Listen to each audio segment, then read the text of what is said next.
एक luxurious asset का owner होना हम सबके लिए बहुत प्राइड की बात हो जाती है, फिर वो घर, कार या फिर आईफोन क्यों ना हो। लेकिन सोचो, अगर ऐसा कोई एसेट हो जो आपको वापस पे भी करे, वो भी मल्टीपल्स में। एग्जैक्टली, हम इक्विटीज की बात कर रहे हैं और आज के एपिसोड में इक्विटीज से मुलाकात करेंगे।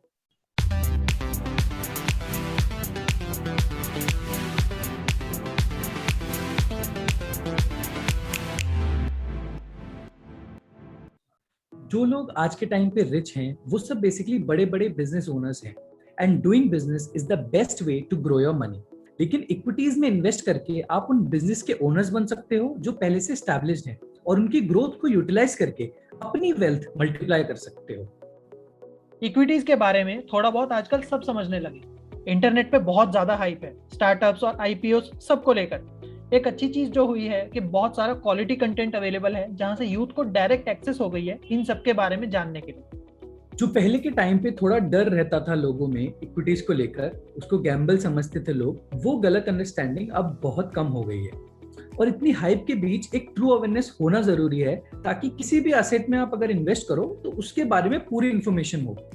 तो इक्विटीज अपने हाई रिटर्न्स के लिए फेमस हैं, और अगर हम पिछले 15 साल देखें तो इंडियन स्टॉक मार्केट ने 14 से 15% CAGR अर्न किया है, और कुछ पर्टिकुलर कंपनीज ने तो उससे भी ज्यादा। मजेदार रिटर्न्स और लॉन्ग टर्म में इन्फ्लेशन आपके आसपास भी नहीं आएगी। लेकिन इस हायर रिटर्न के बदले इक्विटी इन्वेस्टमेंट्स आपसे डिमांड करती हैं स्किल्स और पेशेंस, क्योंकि यहाँ पे रिस्क भी ज्यादा है। इक्विटी मार्केट ऐसी जगह है जहां बिना सोचे समझे आप सब कुछ हार भी सकते हो, तो ये उतना भी आसान नहीं है अगर आप बिना मेहनत रिटर्न चाहते हो तो।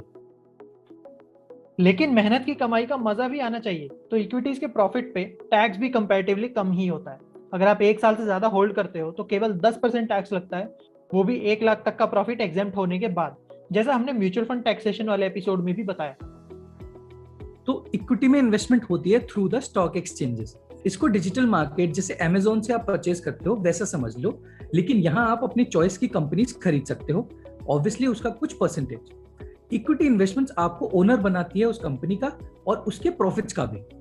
एएमसीज भी यही इन्वेस्ट करती हैं जो आप इक्विटी म्यूचुअल फंड्स में इन्वेस्ट करते हो, वो रिटर्न डायरेक्टली इस इन्वेस्टमेंट के थ्रू ही आते हैं।